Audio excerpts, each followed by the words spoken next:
Jake's world shatters when his wife, Sophia, stumbles home at dawn, her excuses unraveling like cheap thread. A neighbor's knowing glance and a late-night text spark suspicion. Determined to uncover the truth, Jake follows her one night, catching her in a lie that flips their life upside down. What he does next isn't revenge, it's a calculated stand for self-respect. Will Sophia face the consequences, or will she spin another tale? Jake Martinez was the kind of guy who showed up. At 38, he ran a San Diego warehouse with the precision of a metronome, ensuring pallets moved on time and his crew stayed sharp. He paid the mortgage, mowed the lawn, and fired up the grill for neighborhood cookouts without fail. His life hummed along like a well-oiled engine, steady and reliable. But lately, something was off. His wife, Sophia, 36, a marketing exec with a knack for charming clients, had started running on a different clock.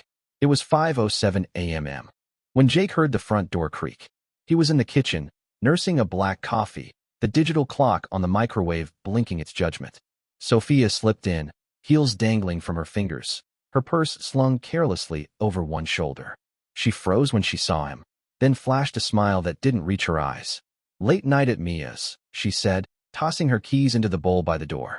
Her voice was breezy, like she was reciting a line she'd practiced in the car. Jake set his mug down, the ceramic tapping the counter with a soft clink.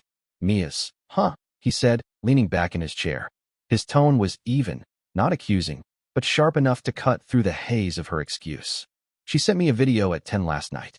Pajamas, bed, popcorn. You weren't there." Sophia's smile flickered, a glitch in her composure. She shrugged, crossing her arms. "We started at Kelly's. Got caught up. You know how it goes. Wine, reality TV, time slips away." She moved toward the fridge, pulling it open and staring inside like it held the answers to life's mysteries. Jake didn't budge. "Kelly's," he repeated, his voice a low hum of skepticism. He slid his phone across the table, the screen dark but loaded with the weight of Mia's video. "You didn't mention Kelly's before." She shut the fridge door, harder than necessary, and turned, her posture stiff. "God, Jake, it's not a deposition. I was out with friends. You're acting like I committed a crime." Her words came fast, a defensive burst, but her eyes darted to the side, avoiding his gaze. He picked up his mug again, taking a slow sip. "I'm not acting like anything. I'm asking. You're out till dawn, no heads up, and your story's got gaps. I notice things, Sophia. Always have." She huffed, grabbing a container of leftover pasta and a fork, eating straight from the plastic over the sink. "You're being dramatic. I don't need a curfew at 36. She stabbed at the noodles, her movements sharp, like she was punishing them. Jake stood, rinsing his mug and placing it in the dishwasher with deliberate care. "No curfew. Just a heads up. We live together, not in parallel universes." He dried his hands on a towel and leaned against the counter. "If you're out, say where. If plans change, send a text. Basic stuff." Sophia rolled her eyes, setting the container down with a thud. "I'm not your employee, Jake. I don't clock in and out." She moved past him, brushing the air near his shoulder, and headed for the stairs. "I'm going to bed. We'll talk when you're less intense." He watched her go, her footsteps fading up the stairs. The kitchen clock ticked, a steady pulse in the quiet. Jake didn't follow. Instead, he pulled out his phone and opened the calendar app they shared for bills and groceries. He added a note. "Sophia, girls' night, 9:13. No return time." Then he locked the screen and pocketed the phone. It wasn't about control.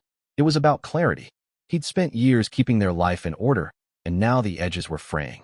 He wasn't about to let them unravel without a fight. Outside, the San Diego sunrise painted the sky in streaks of orange. Jake grabbed his keys and headed to his truck, a beat-up F-150 that smelled faintly of motor oil and coffee. He drove to the warehouse, the city waking up around him. Joggers, delivery vans, the hum of early traffic. At work, he was in his element, directing forklifts and checking manifests. His crew respected him because he didn't bark orders, he explained them. But today his mind kept drifting back to that kitchen moment, to Sophia's dodge and weave. By noon, he was in his office, a small room with a metal desk and a window overlooking the loading docks. His phone buzzed, a text from Luis, the retired mechanic next door. "Barbecue this weekend? Bringing ribs." Jake typed back, "Count me in. Brisket on me." Luis replied with a thumbs-up emoji, then added, "Saw Sophia's car rollin' late. You good?" Jake stared at the message, his thumb hovering over the keyboard. "All good," he replied, but the words felt hollow. That evening, Jake pulled into the driveway just as the streetlights flickered on. Sophia was in the living room, sprawled on the couch, scrolling through her phone. She glanced up, her expression neutral. "Long day?" she asked, like nothing had happened. "Same as always," Jake said, kicking off his boots. He dropped his keys into the bowl, the clink echoing in the quiet. "You got plans this weekend?" She hesitated, her thumb pausing on the screen. "Maybe. Mia mentioned something. I'll let you know." She stood, stretching, and headed for the kitchen. "I'm grabbing a drink. Want anything?" "I'm good," Jake said, watching her go. He opened the calendar app again, checking for updates. Nothing. Just his note from the morning, sitting there like a bookmark in a story he didn't fully understand yet. He sat on the couch, the weight of the day settling in his shoulders. Sophia was slipping through the cracks of their life, and he wasn't sure if he could, or should, pull her back.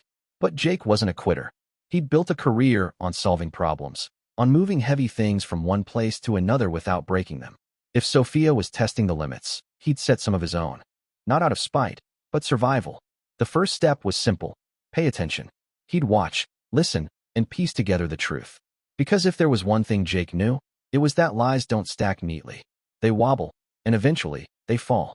The San Diego sun blazed over the cul-de-sac on Saturday afternoon, turning Jake Martinez's backyard into a hub of laughter and sizzling meat. He stood by the smoker, slicing brisket with surgical precision, the tang of barbecue sauce sharp in the air. Neighbors milled around, balancing paper plates and plastic cups, their folding chairs creaking under casual chatter. Jake, at 38, was the anchor of these gatherings, always ready with a cold beer and a quick quip. But today, his eyes kept flicking to his phone, waiting for a text that never came. Sophia, his wife of 8 years, had promised to show up by 5 p.m. She'd breezed out that morning, claiming a quick coffee run with Mia, but the clock now reads 6:45. Jake had texted twice, "You coming? And need a ride?" and gotten nothing but silence. He flipped a rack of ribs, the heat from the grill matching the slow burn in his chest. Luis, the retired mechanic next door, leaned over the fence, holding a rake he hadn't used in an hour. "She running late again?" he asked, his voice low, like he was testing the waters. Jake shrugged, keeping his tone light. "Yeah, you know Sophia. Always chasing the next plan." He slid a slice of brisket onto a plate and handed it to Luis, who nodded, his eyes sharp with unspoken thoughts. Luis, 60 and wiry, had a knack for hearing trouble in a marriage the way he once diagnosed a bad engine. He took the plate, but lingered, scraping at a non-existent spot on the fence. "You look like you're carrying extra weight, amigo. Not the brisket kind." Jake forced a chuckle, brushing it off. "Just hungry for some ribs. Grab a seat." But Luis's words stuck, like grit in a gear. The neighbors, Mark from down the street, Yesenia with her famous potato salad, kept the vibe lively, but their glances toward the empty driveway spoke louder than their small talk. Sophia's absence was a guest nobody invited. At 7:15, she swept in, a whirlwind of energy, clutching a bottle of wine like a peace offering. "Sorry, traffic was a nightmare," she said, her voice loud enough to turn heads. She plopped the bottle on the table and grabbed a plate, piling on coleslaw without meeting Jake's eyes. "You could have waited," she added, glancing at the half-gone brisket. Jake set down his tongs, wiping his hands on a towel. "Said you'd be here by 5. I texted. Twice."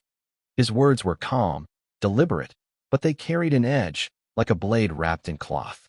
The group quieted, pretending to focus on their food. Sophia laughed, a sharp sound that didn't land right. "Oh, come on, Jake. I was busy. You don't need to play hall monitor." She turned to the neighbors, her smile wide for the audience. "Guys, tell my husband it's okay for me to have a life, yeah?" A few chuckled awkwardly, but Mark stared at his beer, and Yesenia rearranged her salad. Jake stepped closer, lowering his voice. "A life's fine. Ghosting isn't. We're married, not roommates." He picked up the tongs again, turning back to the grill. "Eat. There's plenty." Sophia's smile tightened, but she played it off, chatting with Yesenia about work. Jake watched her from the corner of his eye, noticing how her phone stayed glued to her hand, her thumb flicking across the screen every few minutes. He didn't call her out, not yet. Instead, he served another round of ribs, keeping the party moving. But when Sophia slipped away to take a call and didn't return for 20 minutes, Jake made a decision. No more guessing games. By Monday, he was back at the warehouse, orchestrating shipments with his usual focus. But during his lunch break, he pulled up their joint bank account on his phone. The numbers told a story, late-night rideshares, bar tabs, charges from places he'd never heard of. He wasn't a detective, but he wasn't blind either. He opened a new account for discretionary spending, transferring half their extra cash. Then he texted Sophia a spreadsheet. Mortgage, utilities, groceries, still joint. Fun money separate now. Clearer this way. Her reply came at 2 p.m., sharp and prickly. Are you serious? Splitting money to punish me? Jake took a bite of his sandwich, typing back. Not punishment. Transparency. Bills are covered. You spend what's yours, I spend what's mine. Less arguing. He hit send and turned his phone face down, focusing on a stack of manifests. That evening, Sophia was waiting in the kitchen when he got home, arms crossed, her phone on the counter like a loaded weapon. This is ridiculous, she said, tapping the spreadsheet he'd emailed. You're turning our marriage into a business deal. Jake kicked off his boots, dropping his keys into the bowl. It's a budget, not a contract. We both see what's what. You want to go out, go. Just don't leave me in the dark. She scoffed, pacing to the fridge and back. You're so transactional. I've been stressed, okay? Work's insane, and I need to unwind sometimes. You're making it a federal case. Jake leaned against the counter, his voice steady. Unwind how you want. Just tell me where you're at. Or don't, and I'll plan my own nights. He opened the calendar app, sliding his phone toward her. Put your plans here. I'll do the same. That's the deal. Sophia stared at the phone, then pushed it back. You're acting like I'm hiding something. It's insulting. She grabbed her purse and headed for the door. I'm meeting Mia. Don't wait up. Jake watched her go, the door clicking shut behind her. He opened the calendar and typed. Sophia. Out with Mia, September 15th. No in time. Then he grabbed a beer from the fridge and sat on the couch, the hum of the TV filling the silence. He wasn't angry, not yet, but he was done being a bystander in his own life. Sophia's moves were getting bolder, her excuses thinner. Jake didn't need proof to know something was wrong. He just needed to stay sharp, keep his eyes open, and wait for the moment the truth couldn't hide anymore. Jake Martinez had reached his limit. For weeks, he'd watched Sophia dodge, deflect, and disappear into late nights with flimsy excuses. The San Diego evenings were cooling, but the tension in their home burned hotter with every unanswered text. At 38, Jake wasn't one to chase shadows, but he wasn't about to let his life unravel without answers. By Saturday, when Sophia announced another girls' night, with a casual wave and a promise to be at Mia's, Jake decided to act. He wasn't playing detective for drama. He needed the truth. Sophia left at 7 p.m., her car pulling out of the driveway with a quick honk, like she was signaling a victory lap. Jake gave her a 15-minute head start, then climbed into his F-150, the engine rumbling to life. He didn't speed or tailgate. He kept his distance, blending into the evening traffic. He knew her usual route to Mia's house in Pacific Beach, but when her car veered toward downtown instead, his grip tightened on the steering wheel. This wasn't a hunch anymore. It was a lead. He followed her to a dimly lit parking lot near a bar called the Rusty Anchor, a spot she'd never mentioned. Jake parked 2 blocks away, his truck tucked between a sedan and a delivery van. He walked to the bar, his work boots quiet on the sidewalk, and slipped into a booth near the back, ordering a soda water to blend in. The place buzzed with chatter and clinking glasses, but Jake's focus was laser sharp. Sophia walked in at 8:15, not with Mia or any girls, but with a man he didn't recognize. They sat at a high-top table, close enough for their knees to brush. The guy, mid-30s, clean-shaven, with a confident lean, ordered drinks while Sophia laughed at something he said, her hand grazing his arm. Jake's stomach twisted, but he stayed still, sipping his soda, his phone resting on his thigh. He snapped 2 photos when they leaned in under the bar's neon glow, their faces clear, her smile one Jake hadn't seen in months. It wasn't about catching her for spite. It was about grounding himself in reality, proof he wasn't imagining the cracks in their marriage. They left at 9:30, not for the parking lot but down the street, toward a sleek apartment building. The man pulled out a key fob, his hand resting on Sophia's lower back as they walked through the glass doors. Jake stayed across the street, his phone capturing one last shot as the door clicked shut behind them. He didn't storm over or bang on the glass. Instead, he drove home, the city lights blurring past, his mind already shifting from shock to strategy. Back at the house, Jake moved with purpose. He pulled 2 suitcases from the garage and started packing Sophia's things, her work laptop, chargers, notebooks, the travel mug she used for morning commutes. He worked methodically, folding her jackets and stacking her shoes, not out of anger but clarity. Each item was a piece of a life she'd chosen to live elsewhere. By 3 a.m., the bags were lined up by the front door, a silent statement. He brewed a pot of coffee and sat at the kitchen counter, the clock ticking toward dawn. At 4:17 a.m., headlights swept across the living room wall. Sophia stepped inside, heels in hand, freezing when she saw the suitcases. Her eyes flicked to Jake, then back to the bags, and she let out a short, nervous laugh. "What's this? You finally moving out?" she said, her voice trying for lightness but landing on edge. Jake stood, leaning against the counter, his coffee mug warm in his hands. "No, Sophia. Those are yours. You're the one leaving." His tone was steady, not loud, but it carried the weight of finality. Her laugh faded, replaced by a quick frown. "You're joking. Why would I leave?" She dropped her heels by the door, crossing her arms like a shield. "I saw you," Jake said, setting his mug down with a soft clink. "At the Rusty Anchor. With him. You went to his place on 9th and L Street. I watched long enough to know you're not just catching up with friends." He slid his phone across the counter, the photos loaded but not displayed. He didn't need to show them, she knew. Sophia's face went blank for a split second, then she rallied, her voice rising. "He's a colleague, Jake. You followed me. That's unhinged." She stepped forward, pointing a finger. "You're turning into some paranoid stalker." Jake didn't flinch. "I'm not stalking. I'm confirming. You set your own schedule, left me out of it. I adjusted mine." He gestured to the suitcases. "Your stuff's ready. Call whoever's picking you up." She scoffed, pacing a tight circle. "You're throwing me out at 4 a.m.? My own house." Her voice cracked, but her eyes were dry, calculating. "It's our house," Jake corrected, his voice low but firm. "You've been treating it like a pit stop. I'm done hosting your cover stories. Get your bags and go." Sophia tried another angle, softening her tone, stepping closer. "I've been stressed, okay? Work's been brutal. I needed a break, not an interrogation. Can we talk this out? I'll make coffee." She reached for the pot, but Jake slid it out of reach. "No coffee," he said.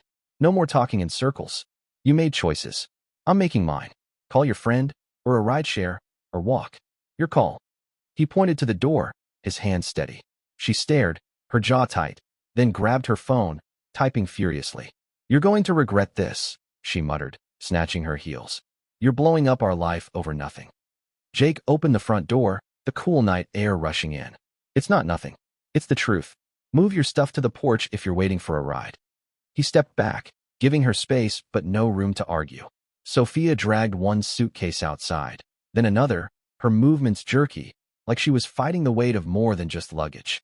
She stood on the porch, phone glowing in her hand, and shot him a final glare. "You're a control freak. Everyone's going to hear about this." "Let them," Jake said, closing the door with a quiet click. He leaned against the counter, the coffee pot still warm, and exhaled. The house felt lighter, like it had been holding its breath. He wasn't celebrating, but he wasn't breaking either. For the first time in months, Jake knew exactly where he stood. The morning after Jake Martinez asked Sophia to leave, the San Diego air felt sharper, like the world had snapped into focus. At 38, Jake wasn't one to wallow, but the weight of last night's confrontation lingered as he drove to the warehouse, the hum of his F-150's engine a steady backdrop to his thoughts. He'd packed Sophia's bags, laid out the truth, and shut the door, literally and otherwise. Now, the ripples of that decision were spreading, and he braced for impact. By 8 a.m., his phone buzzed with a group chat notification.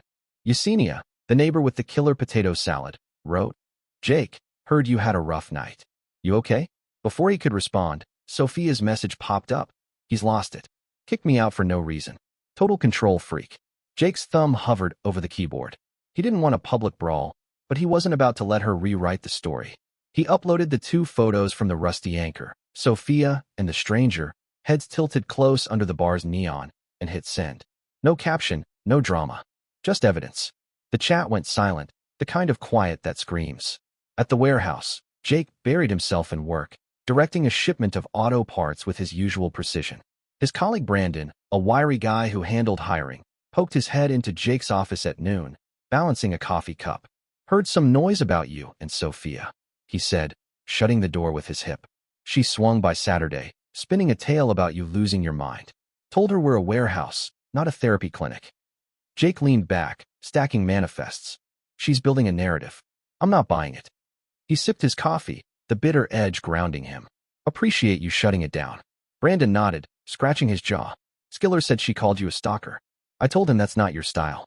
You'd raise hell loud enough for the whole county to hear. He grinned, but his eyes were serious. If you need time off, we've got you covered. I'm not hiding, Jake said, tapping a pen on the desk. Schedule's the same. He meant it. Work was his anchor, a place where pallets didn't lie and deadlines didn't dodge. By evening, Jake was back home, changing the code on the garage keypad.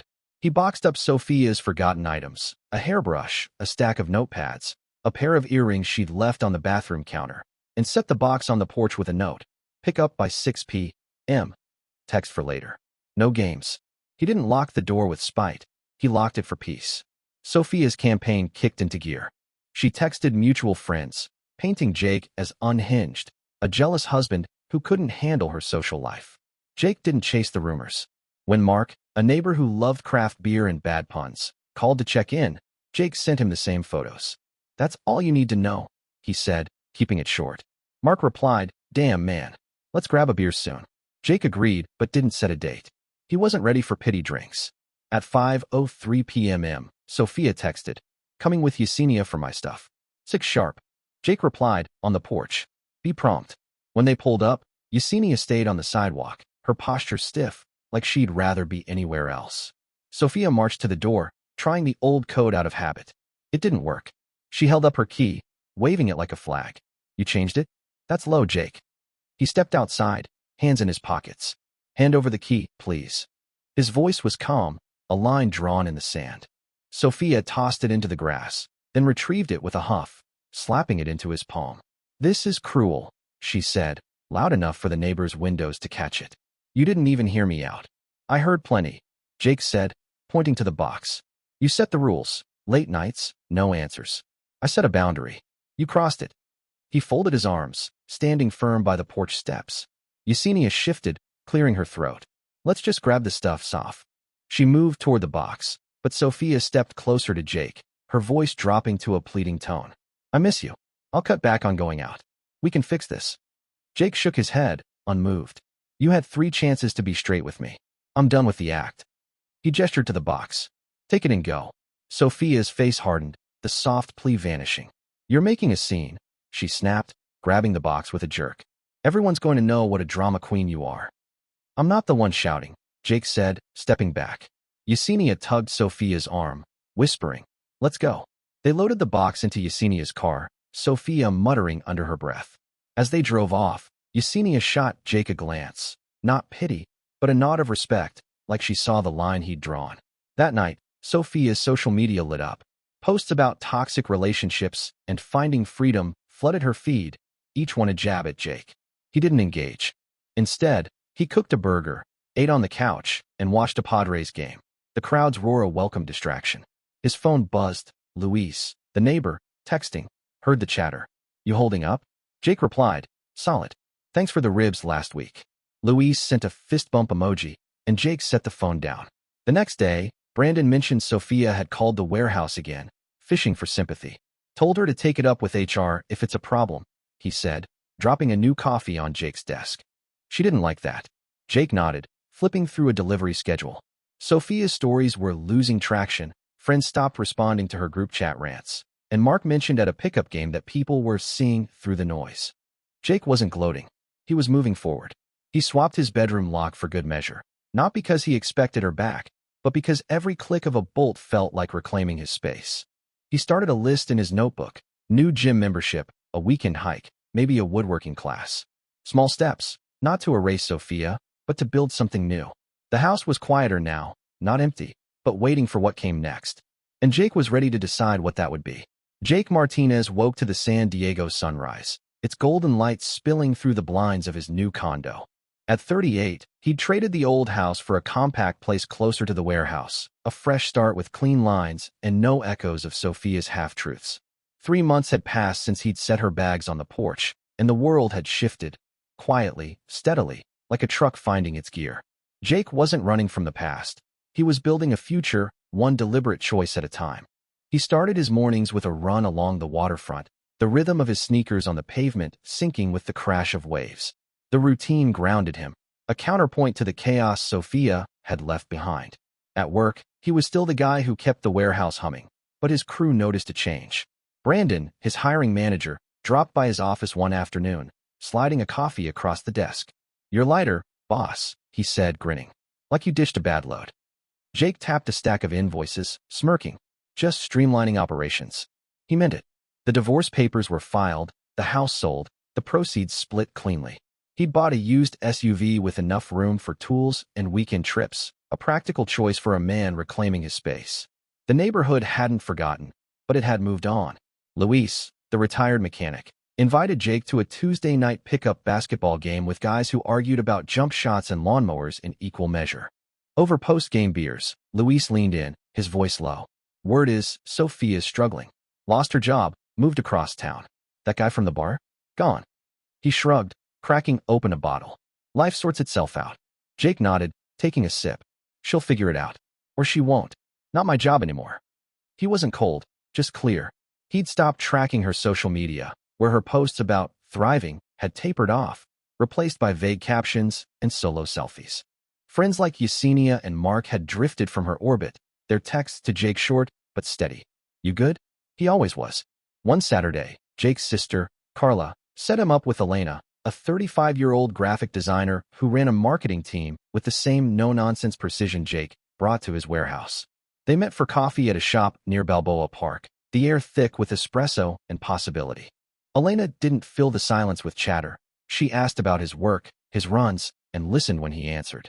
"You build things," she said, stirring her latte. "Not just palettes, systems, routines. That's rare." Jake chuckled, setting his mug down. "Just like things to make sense."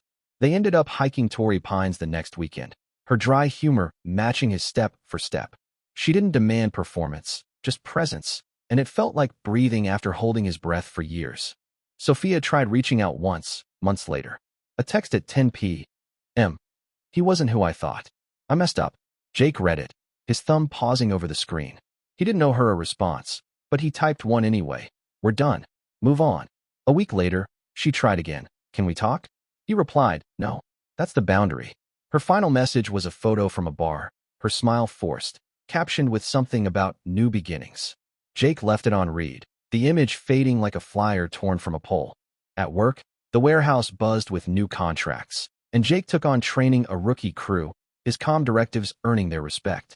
Brandon mentioned a rumor. Sophia's fling had moved on to someone else, and her former co-workers were dodging her calls.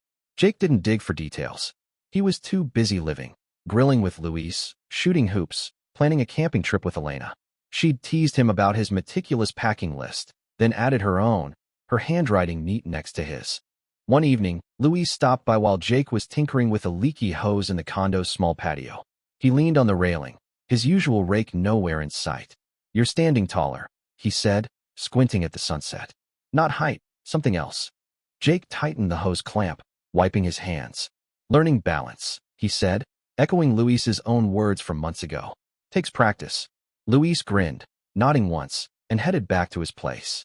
The final piece fell into place on a Thursday night, when Jake and Elena cooked dinner at his condo. Tacos, her recipe, his grill. They ate on the balcony, trading bad jokes and stories about their worst bosses. She laughed at his tale of a forklift mishap, her eyes bright in the fading light. "You don't let things fall apart," she said, setting her plate down. "That's why you're here." Jake leaned back, the night air cool against his skin. "I don't fix what's not mine to repair. But what's mine? I keep it solid." She smiled, and they clinked their water glasses, the sound sharp and clear. Sophia's name came up once more, in a group chat Jake barely followed. Mark mentioned she'd moved to a new apartment, alone. Yesenia chimed in. Saw her at a cafe. Looked lost. Jake didn't respond. He didn't need to. The story wasn't his anymore. He'd closed the ledger, balanced the books, not with anger, but with choices. He sold the old house because empty rooms amplify noise. He built a new routine because habits shape the man. As the sun dipped below the horizon, Jake sent Elena a text. "Hungry tomorrow?" Her reply was instant. "Always. Bring your bad jokes." He grinned, pocketing his phone. The condo was small, but it was his. The SUV was parked outside, ready for the next trip. The warehouse would hum again tomorrow, and Elena would be there Saturday, her laughter a sound he didn't have to chase. Luis had been right about balance. Hard to find, easy to lose. Jake was finding it, one step at a time, not by winning a fight, but by walking away from a game he'd never agreed to play. Sophia could rewrite her story for whoever was listening. Jake wasn't her audience anymore. He had his own life to live, and it was starting to feel like enough.